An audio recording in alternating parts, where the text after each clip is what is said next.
Well, hi, hello, John. It's so nice to see you again. How are you? I'm doing really well. Super excited to be back on your show. Thank you again for having me. Well, you and I spoke since the last episode, and I highly recommend that episode. So, for everybody curious about John, look up the previous episode where we talk about everything, your life, your childhood, your success story, and everything else. So, today we're going to do something different. We're going to talk about just investments, just stock picking.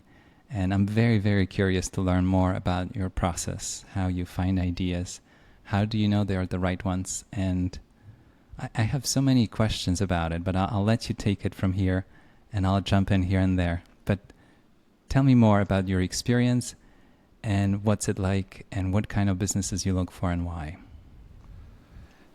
Thanks, Bogomil. So I think the first thing that I need to say is that I focus on what I believe to be very high quality growing businesses.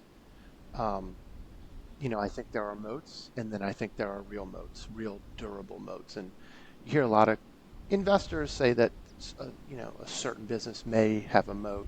And a lot of times I don't necessarily agree with that, or if it is, it's a narrow moat, and I don't necessarily think it's very sustainable. I really try to focus 75% or more of my attention on what I believe to be the strongest profitable growth businesses in the world with really, really good management teams. And so that's where my idea generation starts. I have a list of maybe 50 of these businesses, maybe 100, but 50 of them I have researched in very good depth. And then the next 50 I've researched to some degree. And that's where my idea generation process starts. I just wait for those. I wait for the stocks of those businesses to sell off and come down to what I believe is a discount to my estimate of intrinsic value. And then so that's my main source of ideas is just that watch list and watching that watch list very closely. Um, and doing research on that watch list ahead of time before the stock falls. And then other sources of ideas are, excuse me, talking to my network of investors. Sometimes they'll send me ideas, which I will then go research on my own. Reading investor letters, looking at 13Fs, I'll get ideas that way. I don't run a whole lot of screens, but I am reading constantly and voraciously. It could be, newspapers, it could be industry-specific journals, it could be just earnings transcripts, 10Ks, whatever it is. And through that process of reading, I'll also get ideas. So I would say those are the main ways I get ideas. And then, from there, I do what I call, I don't like this name, but I don't have a better one, kill or fill. And basically, it's like an hour on the name Mm-hmm. when I decide if I want to research it more, which would be fill the idea, fill the research project, or kill it and put it on the back burner for now. And so that's an hour. It's a very quick, for me, it's a very quick glance at the numbers. Want to make sure the balance sheet is strong enough because the balance sheet I do believe is the foundation of a business, and you can't build a long-term profitable business on a weak foundation. So I quickly glance at the balance sheet, income statement. When I'm there, I'm looking for not only growth rates but also whether I think the company may be over earning or under earning, and I get a general sense, a very quick sense of what I think maybe normalized margins may look like and returns on invested capital. And then I go, quickly to the cash flow statement and look at how the company allocates capital, how they go from net income to operating cash flow. So how they Mm-hmm. reconcile that, and then below the operating cash flow line, I look at capex, acquisitions, and then I'll get a rough estimate of free cash flow. And then there's only three things a company can do with that free cash flow, and I want to know what they're prioritizing. Are they paying down debt? That's one of those things. The second thing is, are they paying a dividend? And is it growing? And then related to that is they pay a special dividend. And then the third is buy back shares, repurchase shares. As part of this 1 hour quick killer fill process, I will look at the proxy. I'll do a word search in the proxy just for, key things I look for in a proxy very quickly. Some red flags I look for in the proxy, but mainly I'm looking for there is how the management team is paid based on performance compensation, incentive compensation, and what metrics they tie their performance to. And then, I may quickly glance at what the street is pricing in, what the street is estimating for revenue and margins and earnings per share, just to get a general sense of what is priced into the stock. And that's an hour. And so then I decide whether I'm going to dive deeper or not. But I don't know if you want me to go into the deeper process, but that's the quick glance to determine whether I'm going to go further with my process. I like what I'm hearing, and it rhymes with the way I operate. And I want to focus on a couple of items that you brought up that I think are fascinating. Yeah. I have this list of companies I would like to own. And Same. Yeah. Right? So when people ask me, like, how can you follow that many names? It's not that I have to follow them. It's just when something new appears, it gets listed, I'll take a look and I give it a fair chance. And I'm trying to figure out the business model. Does it make sense? Is it a business with promise? Can they make serious profits and have a potential, and so on and on? I'm trying to understand it. And then it ends up in the file, and I'd like to own it at some point. I don't think I ever participated in an IPO. I don't think I ever bought shares like that. But a year or two later, even the hottest IPOs sometimes become much more attractive at much lower prices. I think that's worth the wait. The other thing that you brought up that I think is very important, and one thing is knowing which businesses you would like to buy, and the second question is when. And you brought it up briefly, and I'd like to go back to it. You say that you wait until they're down or until they're attractive. Can you talk about that? The reason I bring it up, I sat in a lot of investment committee meetings over the years, and we would have somebody who dives in right away and talks about an idea. And I would always ask, why now? Because a lot of the ideas we talked about might have been public, for 30, 50 years, and some of them maybe even longer. And I always was curious, why are we talking about it now? Can you talk about that aspect? How do you know that this is the right time to give that particular idea that was on your list more attention than usual? Absolutely. So the why now is a big part of an investment thesis. Consensus is priced into a stock. And so the current stock price, it represents consensus. It represents what the average market participant believes. As a value investor, with a quality focus, but as an intrinsic value investor, by definition, I'm looking for something that is non-consensus or contrarian or variant, whatever you want to call it. And so usually I find that after the stock has sold off a lot. Now, in my experience, I think the best time to buy a stock is when there is a broad market sell-off. Mm-hmm. Because when you have these broad market panics, everything falls. All stocks fall. All correlations go to 1. And so in those rare opportunities, like 08, 09, and then March of 2020, and there were some in between there, December 2018, I think it was 2013 when the U.S. lost its AAA credit rating from the agencies. You get these panics when pretty much everything sells off. Mm-hmm. And those are the best times for me to buy because it's not a company-specific issue. Right. It's just that the market has panicked and everything has fallen. Mm-hmm. But those don't happen very often. And so the next best time for me to buy is when there's an industry-specific bear market, like a sector-specific bear market. So the market may be doing great, but maybe industrials are down, or whatever it is. Maybe tech is down for whatever reason. And so then I look for ideas there when there's an industry-specific bear market. But that doesn't happen very often. Mm-hmm. And so I usually find myself buying around earnings season when a company disappoints and the stock sells off meaningfully down to what I believe is an adequate discount to intrinsic value or an adequate margin of safety. Mm-hmm. And so that is why I said I wait for stocks to get crushed because most of the time these high quality companies are, fairly or fully valued, I find. I think that's the biggest catch, that when you look at the overall market, it's a good assumption that they're properly priced, and you have to look for a mispriced opportunity, and those happen when there's a panic of some sort, a company-specific, sector-specific, or market-wide, but those don't happen too much. I'm glad they don't happen too much. They are a disturbance in people's peace when that happens. I'm curious to know, so you might be looking at a list of companies that are part of your existing list that are down. And there's always a catch here that I notice, and I think it's going to be more and more pronounced in the future, where I see two situations. One, it's a passing issue, something that will go away. It could be cyclical, it could be a self-inflicted wound, it would be some sort of shift in management or poor decisions or missed earnings and on and on. But those things don't last. There's a way to recover from it.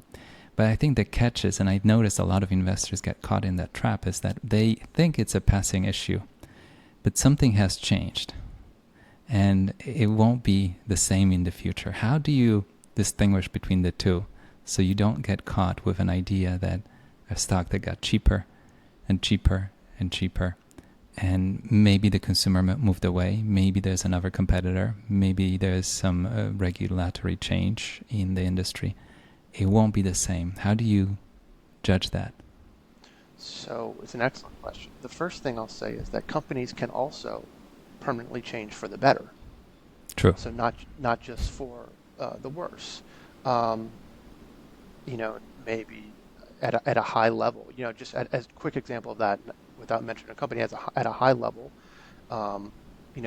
there could be a company that is adding new value to the customer that it wasn't adding 3 to 5 years ago. For whatever, maybe it made an acquisition and brought in a higher margin, higher touch, higher customer service line of business. Maybe it, launched a new product. There could be a lot of reasons for this, but it is possible that companies are adding new value that they weren't adding before, and they should get compensated for that new value. And often that takes the form of higher margins and higher returns. And so you could have a situation where normalized margins going forward are unquestionably higher than they were in the past. You could have the opposite situation, though. You could have a situation where it's a company that is either operating in a declining industry or, like you said, is facing new and increased competition. In whatever the case, it's a situation where the company is has a deteriorating moat, if it had one at all. And how do I avoid those? I think my answer is twofold. One is I don't always avoid those. Sometimes I make mistakes. And the second way I try to avoid those is through hard work, diligent research, and experience. And I have learned that the best way to avoid those is to only invest in what I believe to be the highest quality, profitable, growing businesses in the world, run by exceptional management teams. Not only, and when I say exceptional, I do mean, that they are exceptional at operating the business and they are exceptional at capital allocation. But I also mean just the way that they have proven to be adaptable in the past. The way that they almost, not predicting the future, but they're anticipating changes in the industry and building a resilient business that can adapt for the future. One thing we know, I don't know if we know it for sure, but I'm of the belief that markets and economies are these complex adaptive systems. And because they are complex and adaptive and constantly changing, predicting the future is really, really hard. Even though that is what we're asked to do as investors. Really, we're trying to predict the future better than the market. That's what we're trying to do. We are estimating earnings or free cash flow per share out several years, and we're trying to do that better than consensus. Everyone says predicting the market is impossible. And it probably is, which makes our profession kind of strange in that way. We're trying to do something that's really, really, really hard. But since it's so hard to predict the future, the one thing we can fall back on, is businesses that are adaptable, businesses that have proven they are resilient and can not only survive and not only thrive, but truly bounce back different and stronger and better and more adapted to the current market environment. And this is a really long, convoluted way of saying, I think the way you avoid these value traps is by insisting you have a company that is growing its intrinsic value over time. Because if the company is growing its intrinsic value, you can fall back on that. Even if the stock price gets a little far ahead of itself or whatever, you have growth of underlying fundamentals that are there to cushion you. But if the company has a declining intrinsic value per share, if the business value, the fair value is declining and deteriorating, you have nothing to fall back on. There's no cushion to catch you. And so that's where I think those value traps are. And I try to avoid those through good research and experience. If you run into that territory of very slow growth or maybe a subtle decline, it's a tricky territory to be in as a business. And I think that's where a lot of deep value investors get in trouble, because they think that the price and the valuation is so low. But if you have what I picture as a shrinking ice cube, it's very hard to operate a business in a shrinking environment when the whole sector is shrinking and your business is shrinking. As appealing as it may sound, and you feel like, oh, I'm paying so little for each dollar of profit, I think it's a very tricky territory to navigate. And I'm glad you brought it up, how you focus on quality. So Bogomil, so there's this old quote that changing the discount rate in your DCF model, it's like moving a telescope an inch and you're in a different galaxy, right? Because the universe is so large and vast. You move the Hubble telescope just 1 inch and you're in a completely different galaxy. Right. I'm going to adopt that quote to something you just said. In one part of what you just said, you said very slow growth. And then in another part, you said shrinking. Those are galaxies apart from each other. Mm-hmm. Shrinking intrinsic value, in my opinion, is dangerous. And that's where you get stock prices that just fall and then fall again and fall again. You have these value traps. But slow growth is one, if as long as it's at high returns on invested capital, you're still growing your intrinsic value just slowly. But two is slower growth companies, as long as they are still growing profitably, are often overlooked by the market. Uh-huh. And so sometimes that's where you can find these good businesses that are still growing profitably at discounts to their intrinsic value. The last thing I'll say is, just to put this idea that there's a galaxy of difference between shrinking and slowly growing.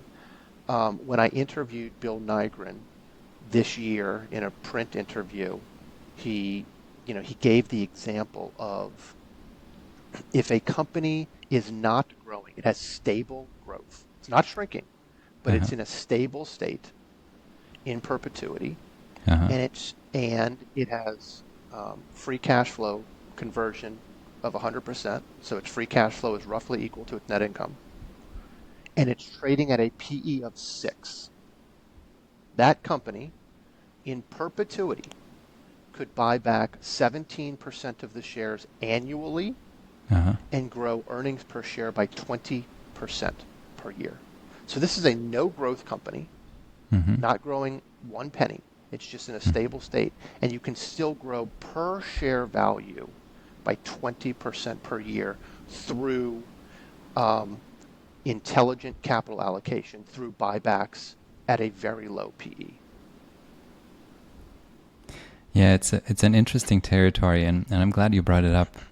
There's a difference when business starts shrinking, and if it has even the slightest growth, to different worlds. That's very true. the trick is, and I think the change to businesses is happening faster than ever before. Now, I've been investing for 20 years, and I remember that you would come across a company that was growing at 1%, and they really had that percent somehow. Somehow every year they had that percent, and they got away with it for a long time with the reasons that you explain, high returns, cash flows, and so on. Nowadays, I feel like they slip into the negative territory quicker and in a more surprising way. So that's the danger zone that I see, that you feel like they do get the 1%, and then you suddenly notice, no, it's the third year they were not in a positive territory. Maybe they will never be. And then, there's this desperation to look for acquisitions and cover it up with other ways to add business. But I think it's a tricky place to be. And I think if the consumer shifted or something shifted, you might not be able to recover from it. I mean, we both love Buffett, and his original textile business was a business with, less and less promise. But he was able to pivot that business into a whole different direction. But I think a lot of companies that are in that position are not able to pivot. They are in this particular industry, and Berkshire example of shifting completely away from the textile industry to something else, it's kind of a one. I don't know too many stories that are like that in the business world, where the companies were able to get out of that dead zone and move somewhere else. But you brought up something else that I really wanted to zoom in on. You said that, in those moments when there's a crisis, that's what I'm hearing, there's a certain friction and stress to the industry or to the business itself. You say that on the other side, some of those businesses come out stronger and better. And I really want to spend a minute on it, because I think we have a very recent experience of the pandemic. And I noticed that there are at least two different categories of companies. Those that took advantage of that time to really regroup, improve, and come out better. And the ones that just made it. And obviously a couple of them that didn't do so well.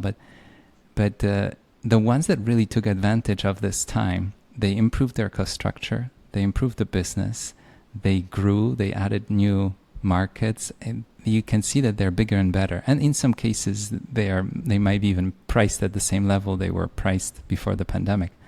For whatever reason, the valuations came down. But anyways, they took advantage of that time. Can you talk about it? I find it fascinating how some players just get better in times of stress. Yeah. So the former CEO of Texas Instruments, Rich Templeton, he has this quote, which is, never let, never let make sure that every crisis becomes an opportunity. Mm-hmm. And so, and Texas Instruments did that. They made sure that during times of stress and crisis, during these broad market sell-offs, they had the balance sheet and they had the cash flows to invest in growth. And in this case, in Texas Instruments' case, this one specific case study, they did it by, during coming out of the global financial crisis, they did it by buying manufacturing facilities at literally pennies on the dollar, literally. And these manufacturing facilities used a certain manufacturing process to manufacture these analog semiconductors that was like 40% cheaper than the competition. And so they came out of the global financial crisis much stronger, with much higher margins and higher returns on invested capital. That's just one case study. This idea of never let a crisis go to waste. If you're strong enough, if going into the crisis you have the balance sheet and you have the cash flows and you have the culture and the management, then they're going to do the right thing, which is invest at the bottom of the cycle when most other companies are struggling to stay alive, survive. And that investment could take many forms. It could be reinvesting internally. It could be making cheap acquisitions, because once again, we're in a crisis, and so you have opportunities to buy distressed assets, like the Texas Instrument example I just gave. It could be that you don't make a big acquisition, but you do several smaller ones and start rolling up an industry. Or the fourth, option is you buy back a lot of undervalued stock, Mm-hmm. um, which is going to just juice earnings per share coming out. But either way, you're going to come out of the crisis because of the investments you made during the crisis at the bottom of the cycle. You have the opportunity to come out of the crisis much stronger with higher market share, um, potentially higher growth and higher margins. And that's a recipe for growth of intrinsic value per share. So yeah, I mentioned doing like little roll-ups and rolling up an industry. A lot of times when one company, Bogomil, sets off a series of acquisitions in an industry, because there's this institutional imperative where if your competitor does it, you feel like you have to do it as well. And so Mm-hmm. when one company makes a smart acquisition during a time of stress, then a lot of times the competitors will also do the same thing and make these acquisitions. And because it's a time of stress, a lot of times there's the potential that these can be bigger acquisitions Mm-hmm. because the assets are cheaper, they're at distressed prices, and maybe the asset that you're buying, the company that you're buying, really needs a lifeline at the time. So by setting off this chain reaction of acquisitions, a lot of times an industry can go from having not only fewer competitors, but fewer competitors that act more rationally in the future. And so you can almost have a changing of the industry dynamics where before the crisis you had this sort of um, these pricing wars between competitors, Mm-hmm. and coming out of the crisis because there was this chain reaction of acquisitions, you have not only fewer competitors, but you have the ones that are remaining are much more rational in how they Mm-hmm. approach pricing, and then you don't have these boom or bust cycles in pricing, and then the industry could potentially be less cyclical. And so you come Mm-hmm. out and the whole industry is better off. Yeah, I like the sound of that. As much as we don't like those periods when we have some sort of a crisis, looking back, we realize how those periods actually made some of the businesses better. When things are Absolutely. too easy for too long, I think capital gets misallocated and business comes without much effort, and you can kind of coast through those years as a business. And then in times of crisis, I think it's an opportunity to really look through the entire operations and run the business much better. And as you mentioned, it might be an opportunity to consolidate and Mhm. acquire other businesses and then get bigger, better, maybe more rational in the future. I And one thing I'll add really quickly is, we were just talking about companies that are growing slowly. mm-hmm. And then we talked about how companies can improve their fortunes during a broad market sell-off or an industry sell-off. So one thing to point out is, and Michael Mauboussin published on this very recently, is there's this general idea that all companies have a corporate life cycle Mm-hmm. and that they follow this corporate life cycle from beginning to end.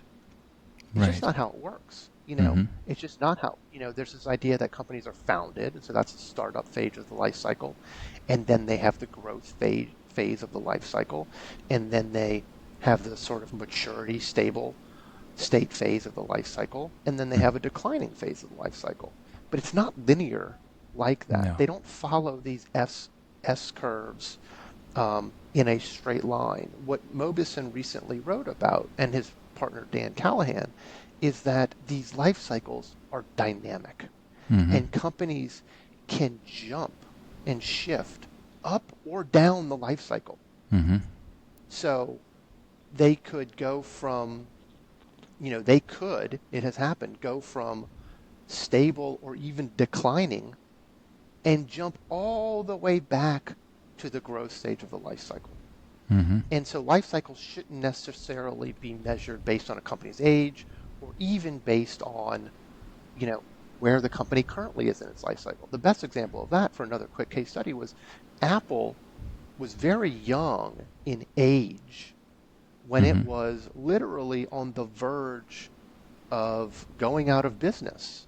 And then they brought Steve Jobs. They had fired Steve Jobs. And then they brought Steve Jobs back, and he launched a product that changed the course of history, which was the iPod at the time.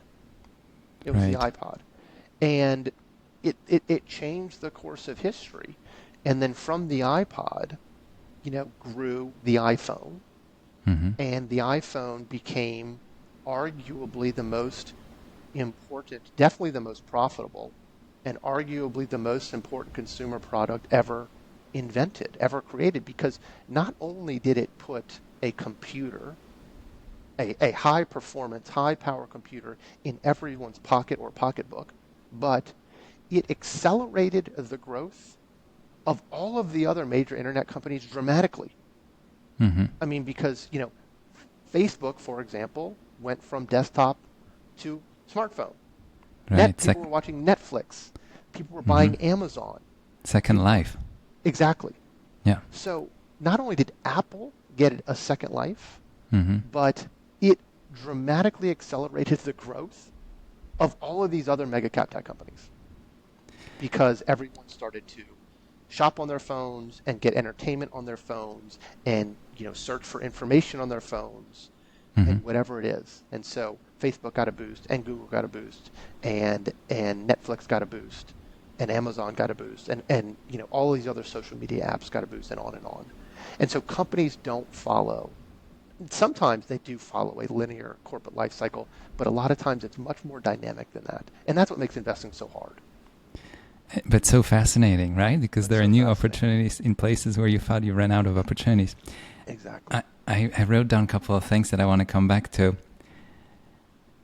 The kind of investing I do that I manage money for families. I build stock portfolios for them, and it's an open-ended, infinite horizon approach where the money will be compounded over a generation or multiple generations. So we can have this long, long runway. And it's infinite on one side, and I bring up in some of the pieces I write that we're dealing with finite assets because the businesses may not last as long as this wealth could last, and that's the reality. So we might have to move on to the next business within the portfolio. It's very hard to imagine to hold on to something over 200 years or 100 years these days. The brand might be around, the business might be around, but there's no point in waiting so long because they reach a certain level of maturity. And all kinds of studies show that 20 years is the peak for a lot of businesses, but I think that's subject to change. It's much more nuanced the way you explain how different companies have different moments of spurts of growth. I wanted to bring up something that you told me before when we were preparing for this conversation. I hope you don't mind, but you brought up something that I wrote down and I wanted to ask you about. And you said how you don't sell out completely out of your ideas. And I thought it's a little thread that I want to pull on. I'll let you talk about it, but I'll tell you why I want to ask about it.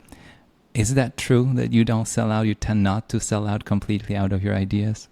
Absolutely, it's true. So if you, I'll be happy to share this offline sometimes, but if you go into, I have two brokerage accounts, but in one of them, I bought stock in First Republic Bank after the stock, during that regional banking crisis we had, after the stock sold off, I think 40% in one day. And I bought stock, and the stock ended up going to zero. And so, on the way down, I realized that I had made a bonehead mistake, and I sold all but one share. And so I still have one share of this bank. And if you go into my brokerage account on my, performance page or on my list of stocks, I have one that says down 99.99%. And every time I go in, I see that. And this is only one reason that I do this, Bogomil, but it serves as a reminder of the mistake I made and the bonehead move I made. And, I have a journal where I wrote down the lessons that I learned from that. But yeah, I rarely sell out completely for a couple of reasons. Now, I may keep one or two shares of something. Right. Um, but, the reasons are because I want to continue to learn from what, you could sell out for a couple of reasons, but one big reason is because you were right. And the Hmm. stock just, blew past your estimate of fair value. It blew outside of a zone of what I consider to be a zone of reasonableness for intrinsic value. And so I sold at a big, huge profit. Um, and so I want to remember that. I want Hmm. to remember that. And so I leave one or two shares in there. But other reasons you may sell, or I may sell, is because I made a big mistake.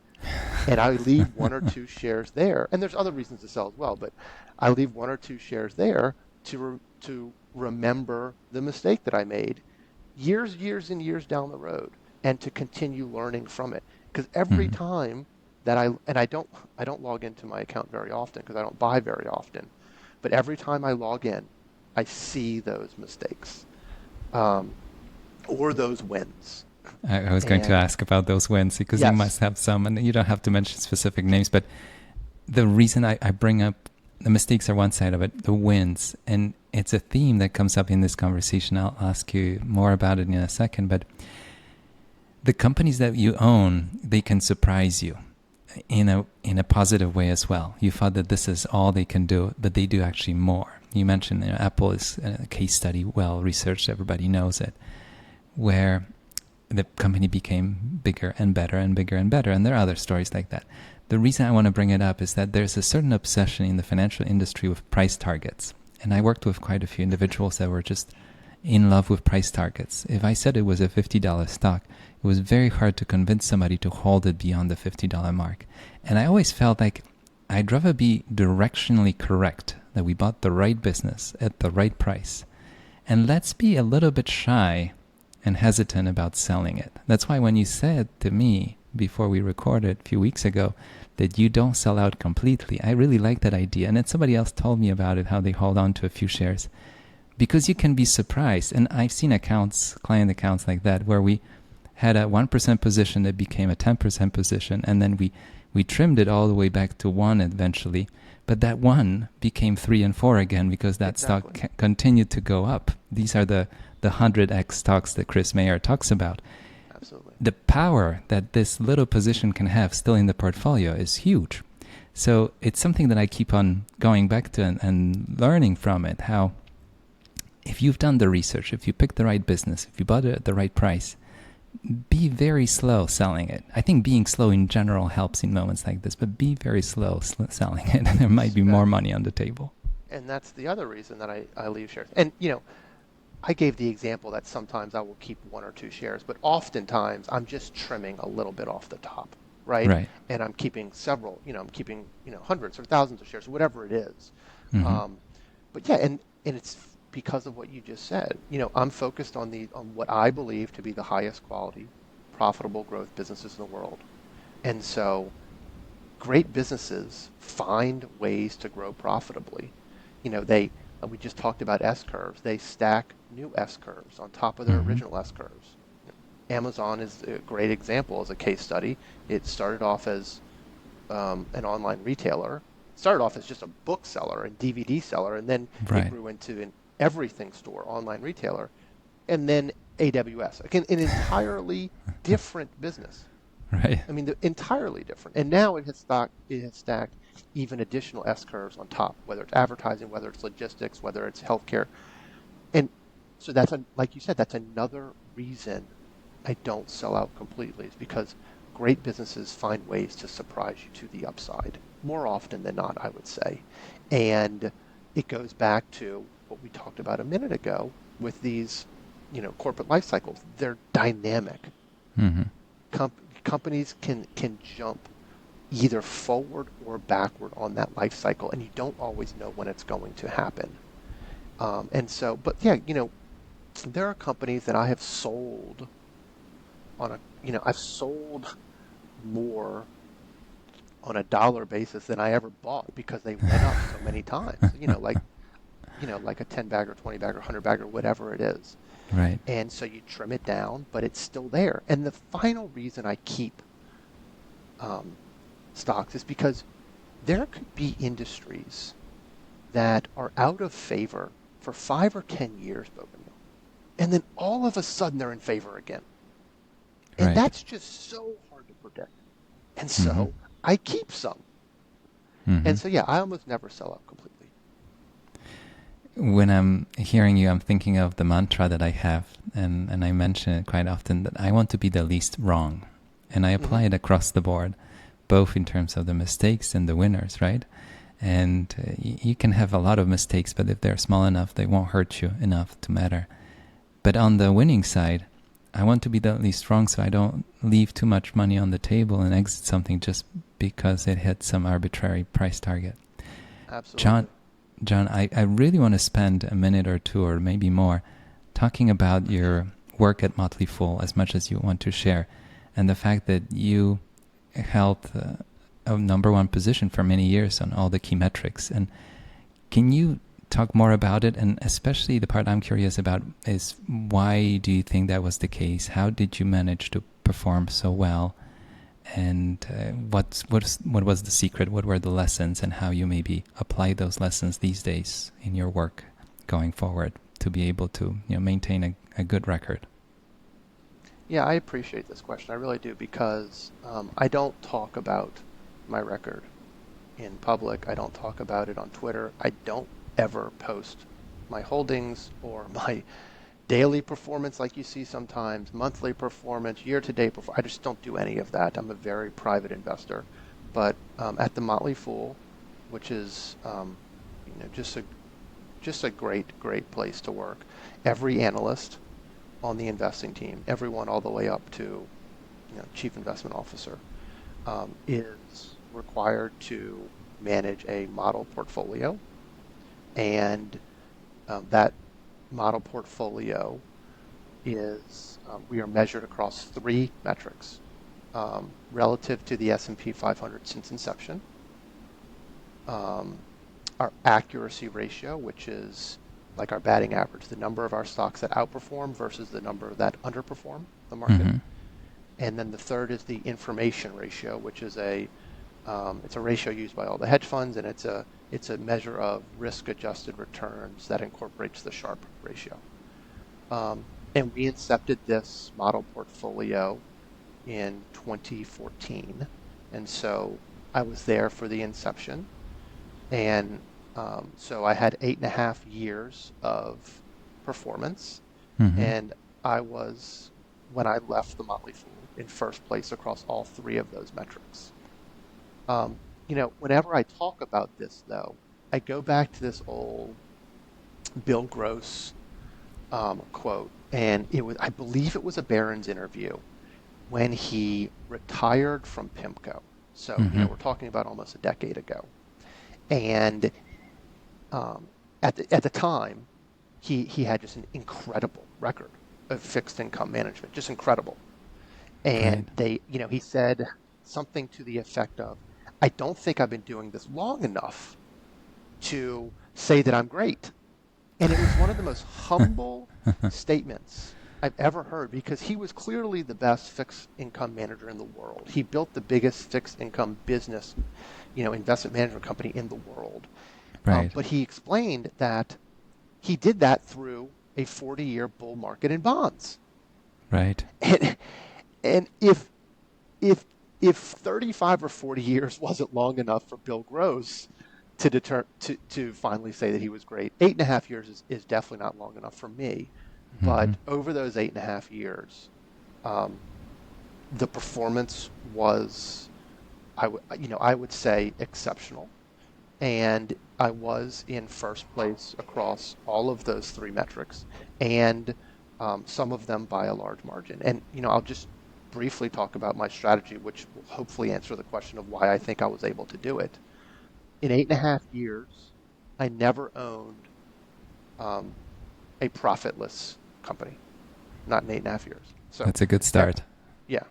So, and for a while, I was always in the top 3 or 4 performers. But for a while in 2020 and 2021, I wasn't in first place because a lot of these profitless tech companies were, off to the races. Right. But then 2022 happened, and those corrections were violent to the downside in some of those profitless tech companies, and I did not experience any of that correction. Mm-hmm. So that's the first thing. I didn't own any profitless companies across any industries, not just tech. Number two is, I insisted on only in this model portfolio, only buying shares of what I believe to be the highest quality, profitable, growing businesses in the world.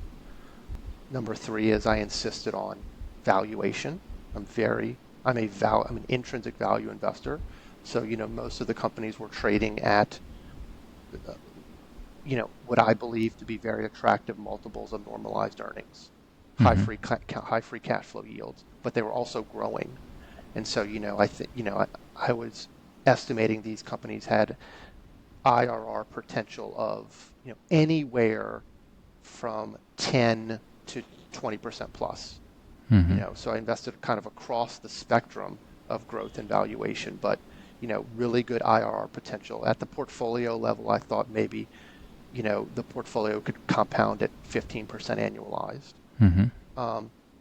And then, so no profitless cash burning companies, all high quality, what I believe to be very wide moat, durable moat companies run by exceptional management teams. Cheap was the third thing. And then the fourth thing was, I agree that timing the market is very, very difficult.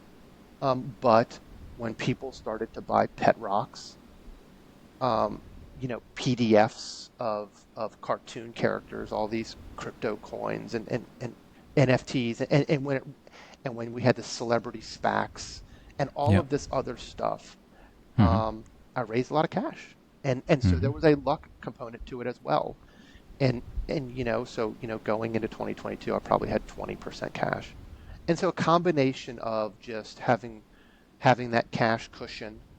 And then, of course, when everything sold off, I used the cash to buy high-quality stuff at an even bigger discount.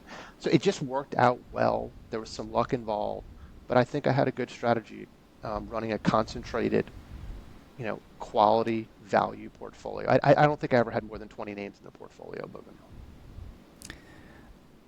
what I'm hearing is sticking to your discipline. The world goes crazy sometimes, and sticking to your discipline really pays off. And the second thing that I have to tease out is what you mentioned, the stocks you didn't own. And you actually started with the stocks you didn't own. And I absolutely love it. The reason I love it is that when I sit down with clients and I show them the portfolios, the stocks we own for them, and I say, these are the stocks we own, but what you don't see is all the stocks we said no to.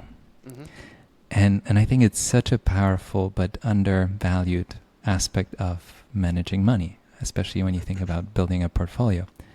All the stocks you choose not to have. It may not matter in an average, normal, quiet month or year, but there are times when he will make a huge difference because of all the things you choose not to put in the portfolio, which is something you brought up. And for you, the filter is, which I subscribe to as well, profitless companies.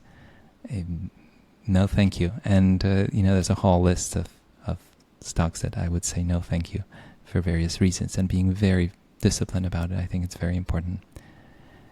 I agree so much. I think the best investors in the world say no. I don't have a number, but I assume it's 90% plus of the time.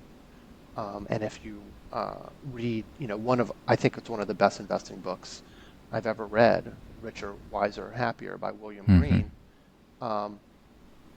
You get that through the profiles in that book. The best investors say no. The best investors chisel away at everything they don't want to own before they get to what they do want to own. And so just from a risk management perspective, that's what I'm most comfortable with. The first time we spoke on your show, I said that my goal is survival in the markets. People think that sounds extreme, but the numbers suggest that it isn't. Mm-hmm. You know, if you look at the number of stocks that have driven all of the market return over throughout history, it's a very small number of stocks, very small Right. number of stocks. Um, and what you get is, you know, here, if you want the numbers, it's 966 companies out of 28,144 Mm-hmm. that had common stock issued in the U.S. from 1926 to 2022. Right. So virtually 100 years. 966 companies out of 28,000 accounted for all of the net shareholder wealth creation, meaning all of the return above T-bills. So Mm-hmm. 3.4% of stocks Mm-hmm. accounted for all of the net wealth created in the U.S. going back to 1926.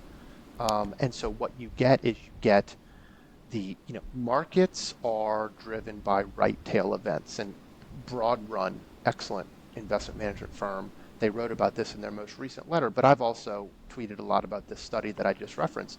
Market returns are driven by right tail events, and Mm-hmm. history suggests that 90% of stocks people own won't outperform T-bills over an investing career. It's Mm-hmm. been true for 100 years. I think it'll be true for the next 100 years. And so but it's not a bell curve, right? It's rather, No. you have very few right tail winners that Mm-hmm. drive all the market returns, and then you have many thousands of left tail losers, Mm-hmm. thousands of left tail losers. And so it's not a Right. perfect bell curve. The same study found that 59% of stocks created absolutely zero value over Mm-hmm. those 100 years. I'm just trying to Can, survive, Bogomil. can you name the study? Is it? By Henrik Bestminder. And Yes, that's the one. I've Mm-hmm. tweeted about it several times. Yeah, There's it's a. there's another study by J.P. Morgan Mm-hmm. from within the last decade, saying that 2/3 of stocks underperform the Russell 3000, Mm-hmm. and 40% of stocks in the Russell 3000 experienced a catastrophic loss that they Mm-hmm. never recovered from. And they define a catastrophic loss as a drop of 70% from the peak. Mm-hmm. They never recover from. Mm-hmm. 40% of stocks, catastrophic 70% loss. So I'm just trying to survive. And so my largest positions are not necessarily the companies that I think are trading at the largest discount to value, but the companies that I think are the least risky and the safest. You're touching on so many things, but let me point out a few things that really resonate with me here. I have this idea, especially when you manage family money, family wealth that's meant to last over generations. The one thing you don't want is a game over. A game over is a wipeout. And it doesn't have to be 99%. It's enough if it's 60, 70, 80%. I think it's so disruptive, not just financially speaking, but I think psychologically, emotionally speaking, both for the money manager and for the family, for the investor. So that's something you don't want to have. You don't want to experience anything like that. And I had Luca Delana on the show who talks about ergodicity and game overs. Fascinating episode. I highly recommend for people listening to go back and look it up. Definitely. But when you think of family wealth, I have this idea of avoiding zeros. I playfully bring it up, but I take it very seriously. When I look at the portfolio, and it has evolved and changed over time, but I'm much more disciplined about it in the second half of my career than maybe in the early days when I was a junior analyst and I would go after some stocks that could be potential zeros. I completely eliminated them from my life. So any stock that could be a potential zero, I'm no longer interested. And the reason why I do this is because there will be times that if you start to say yes to those things, you might have just too many of those at the wrong time. These are companies that could have too much leverage. They might have a questionable management, or they might be in a situation of secular decline. We talked about shrinking business, but all those tend to coexist somehow, and they happen at the same time. And if you have too many of those, and you have this moment of crisis, and half of your portfolio evaporates, and the other half barely holds up or comes down, it's too much pain for most people to tolerate. That's why I make my life simple, easy. I want to be the least wrong. I like the word survival that you talk about. For me, one of the big filters these days is just no zeros. If I see something that I could imagine going to zero, I just choose not to have it. Just my personal, test. And it narrows down the universe, but it helps me.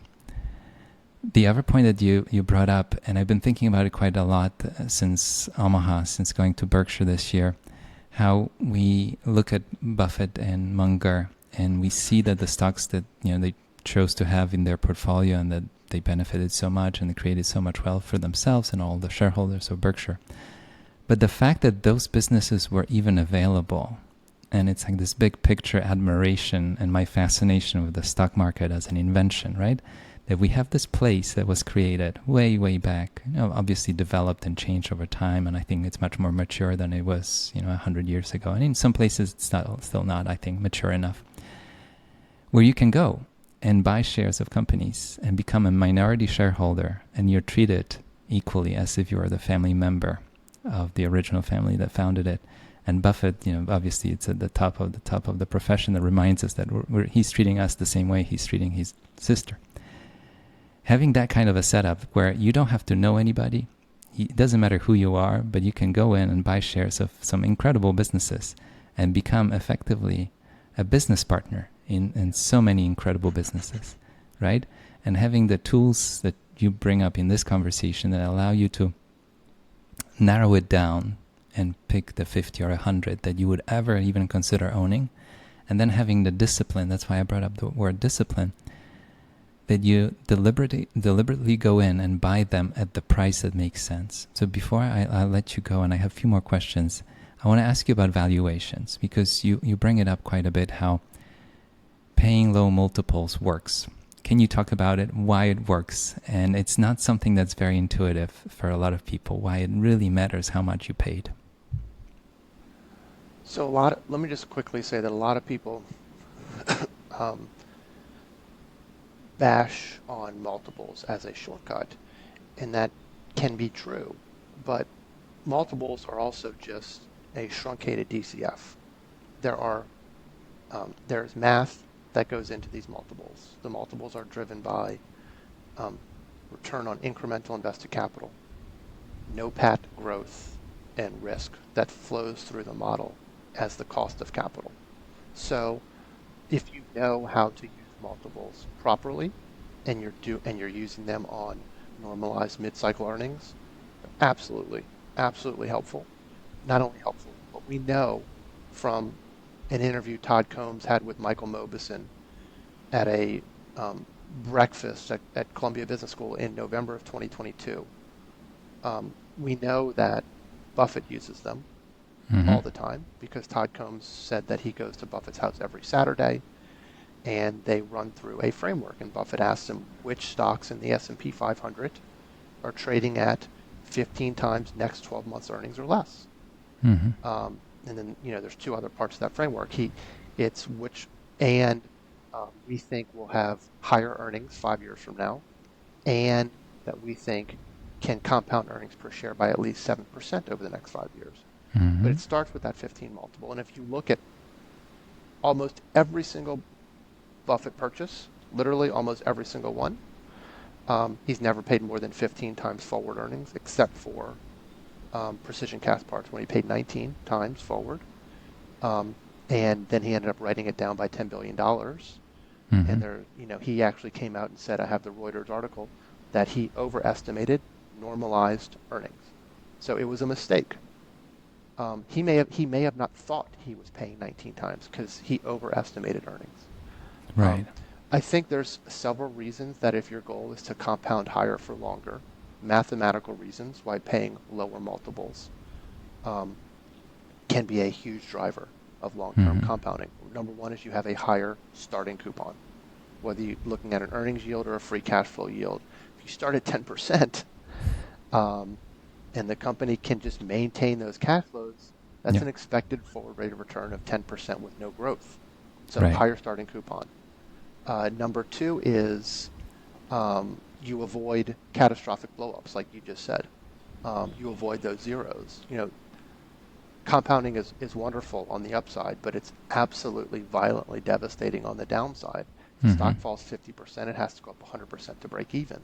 If it falls 75%, it has to go up 300% just to break even. Now, people may say, well, 300% is not that much. Well, the average stock returns 10% a year. The market's average return is 10% a year. Right. It would take that stock that fell 75% 15 years to get back to even if it compounds at 10% per year. So higher starting coupon is number one. Number two is you avoid catastrophic blowups.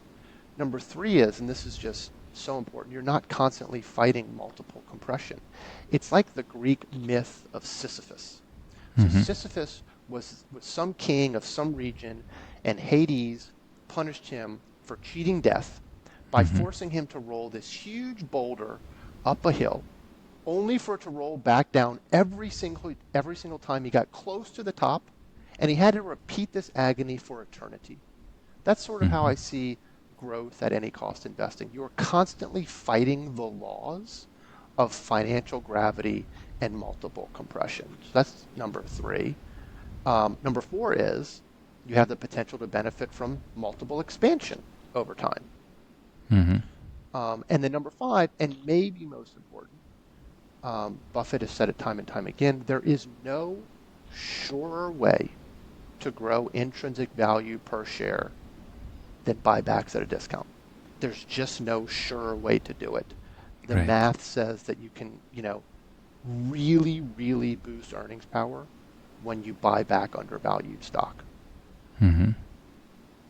So those are 5 reasons why I think paying, lower multiples or higher free cash flow yields leads to higher compounding for longer. I love what I'm hearing, and to me, it's not just finding the businesses that you like, but paying attention to how much you pay for them. I really want to come back for a second to the myth that you brought up, pushing that rock up the hill and Sisyphus, yeah. Sisyphus, yes. The reason why I like it, I think of family wealth and each generation. We talk about living paycheck to paycheck, hand to mouth. There are different expressions for it. But we also live in a world where every generation somehow has to start from scratch. And there are things that happen in between, that even people that created wealth somehow part with it very soon, one way or the other. Poor decisions, overspending, on and on. There's a list of those things. And not all of them are external, as you would think, that somebody comes and takes your money away. You kind of do it to yourself. And I have this overarching aspiration in the work that I do to be able to manage the wealth that I'm responsible for in a way that can outlast this generation and serve the next generation and the following generation. I wrote a book, Money, Life, Family, a few years back, where I studied families that I know and families that I researched. And I realized how it's almost a miracle that you have a multi-generational fortune that outlasts, 3, 4, 5, 6 generations. And I met families that have accomplished that. And there are certain rules and principles that you follow that can improve your odds. There are no guarantees, but they improve the odds of success. But Sisyphus and doing this work with every generation starting from scratch, I think we can do better. And it doesn't mean that everybody has to be born into a billionaire household. Having some sort of inheritance in the house, in the family, I think that's a gift that gives options, choices to the next generation. So that's my overarching, aspiration thinking. What can we do to be able to pass something on? What is it that's possible? And these days kids start with a negative net worth, with student loans and all kinds of commitments that will take them 10 years. You talked about the stock to come back. It takes a decade to come back, but think about the work that's needed. And I know people like that took 10 years to pay off all the loans that they had, just to start from scratch and start building net worth and being an investor and being a business owner and being a participant in the success of the businesses that we talk about. John, before I let you fly away, that's a beautiful question, by the way. How to create enduring generational wealth. And I think, I got into investing for the intellectual pursuit. I love the puzzle solving part where you figure out a business and see how it works. And I was drawn to it, and Peter Lynch's book, One Up on Wall Street, inspired me to think of businesses as small pieces. Stocks are small pieces of businesses, but the 20 years in the business made me see investing as a much bigger, much more nuanced framework where you realize whose money are you managing, what's the meaning behind it, what's the purpose behind it, and you start to realize it's a bigger context. And the decision making starts with an individual stock that ends up in the portfolio, but it goes all the way to a big overarching vision. What is it that we're trying to build? You know, it's like I have this image of a brick and a cathedral, right? Each stock is a little brick, but what are we actually building and why? John, before I let you fly away, I want to hear about Warren Buffett. You brought up something in our private conversation, how you think that people get it wrong when it comes to philosophy and strategy behind Warren Buffett's success. Do you mind talking about it before we wrap up? Absolutely. So I think a lot is misunderstood about Warren Buffett. And, you know, we could probably break it up into what he looks for in a business that he wants to buy stock in or buy out entirely. That's part one. Part two is what he pays for these stocks, evaluation. And part three is, you know, when he sells and how often he sells. And I think there are parts of all three of those that people misunderstand. But because we're a little short on time, one thing I will highlight is there are two quotes that have been perverted, bastardized, and misinterpreted by an entire generation of investors. One is from Charlie Munger. It's an excellent quote, just misinterpreted. Charlie says, over the long term, it's hard for a stock to earn a much better return than the business which underlies it earns. If the business earns 6% on capital over 40 years, and you hold it for that 40 years, you're not going to make much different than 6% return. Mm-hmm. It goes on, but what people miss there is his math is absolutely right. If you hold a really poor business with a 6% return on invested capital for 40 years, you'll probably end up with a 6% return or worse. But who's going to hold a cigar butt for 40 years? Mm-hmm. No one. No one. Even, I mean, Ben Graham talked about cigar butts is you have one last puff. Right. And then you sell out as soon as it approaches your estimate of intrinsic value. So here, Munger, the quote is mathematically precise. Mm-hmm. He's making a point that if you hold something of really poor quality for 40 years, you'll end up most likely with a really poor result. But no one's going to hold a cigar butt for 40 years. That's the point of a cigar butt. You discard it immediately after you get that stock jump. And then the next part of that Munger quote is, but if you buy a really high return on invested capital business and hold it for a long time, you'll end up doing well, even if you pay an expensive looking price. He doesn't say expensive. He says expensive looking. Buffett has a very similar quote. He says, time is the friend of the wonderful business. It is the enemy of the lousy business. Mm-hmm. If you are in a lousy business for a long time, you will get a lousy result. But once again, if you're going to be this sort of deep value, distressed value investor, no one is staying in these for a long time. No one that knows what they're doing. If you're a cigar butt investor, you're getting in and you're getting out. Right. Later in that quote, Buffett says, but if you're in a wonderful business for a long time, even if you pay a little bit too much going in, you will get a wonderful result. Little bit is carrying a lot of weight in that sentence. Mm-hmm. He's not talking about overpaying, by a whole lot. He's talking about a little bit. And if you look at all of his purchases, all American Express, Union Pacific, the recent acquisition of the Pilot trucking stations, any of his major acquisitions, any of his major stock picks, they were all at less than 15 times earnings. All of them, except for Precision Castparts. It matters how much you pay. Not only that, but just actually really reading and paying attention to what they're saying. Mm-hmm. Very few people are going to hold a cigar butt for 40 years. And paying a little bit too much is very different than paying 100 times revenue. Very much so. John, this was incredible. I mean, I have no words. You have such a thoughtful, disciplined approach, and then you have a gift for explaining it to the audience, which I'm very grateful for, that you spend this hour with me and the audience and talk about your approach, and I highly recommend everybody to look you up and find and read and listen to everything that's out there that you've done. You have your own wonderful podcast these days that I've been listening to, and you do a remarkable job introducing us to some characters that we admire, and you have a way of bringing out the best in them as well. So from a lot of people I've heard over the years that you're just such a generous person that keeps on giving, and I think it's coming back to you a millionfold. I hope it does. So that's the message I have, and that's what I wanted to wrap up with. But thank you so much for today. I really appreciate it. Thank you so much for today, and I feel all the same about you. You know, I love your podcast. I love the way about you. You're very unassuming and quiet, but your words carry such powerful lessons. And you know, ever since the first time we spoke, I'm never going to forget that you just want to avoid zeros. And I have taken that with me and adopted it over into my own investing process. So thank you for everything that you do for the world and the community of investing. Thank you. Thank you, John. And let's all avoid zeros. I think if anybody walks away with one single idea, let's avoid zeros and keep at it. I mean, you know, investing is so much fun. It's just don't make too many mistakes, and the ones that you make them as small as possible. Yeah. John. Well said. Well said. Thank you so much. Thank you, friend.